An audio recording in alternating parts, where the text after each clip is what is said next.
Манай залуучууд гэхдээ амар иймо болчихжээ. Энэ одоо иймо гэдэг чинь юу гэсэн үг юм бэ? Нэг өөрийгөө өрөвдөж зовсон үедээ одоо гунигийн дуу сонсож өөрийгөө илүү тамлахыг хэлдэг юм уу да одоо.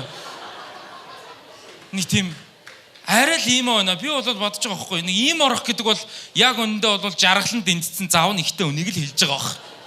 Гэхдээ тийм үстэй 3 хүүхэдтэй 2 ажил зэрэг хийж байгаа нөхөр үхэл чи надад таалагдж ийн өдр гэж бичгүй чи. Нэг л яг л жаргалан дэнцсэн юм байгаа байхгүй. Одоогийн хүүхдүүд бүр арай л өөр левелд ийм ордог болсон байх шүү манайхаа.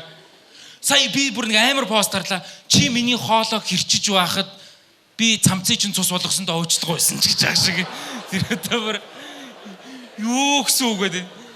Юм болгоныг ийм болох ингээл дэлхийд ахнаа ингээ бүр ингээд амар том мэдээ явж байгаа байхгүй. Сая нэг хар нүхтэй 55 сая одоо гэрлийн хурдаар 55 сая жилийн тэртэх энэ бол саяхны хүртэл төсөөлөл төдий байсан физикийн агуу юу ингээл одоо агуу нээлт энийг бид нар ингээд анх удаага ингээ харж чадлаа гэсэн манай иймо гарууд айгуу харанхуу хоосоо харагдаж байна. Яг л миний эксийн зүрх шиг ч гэж ах шиг.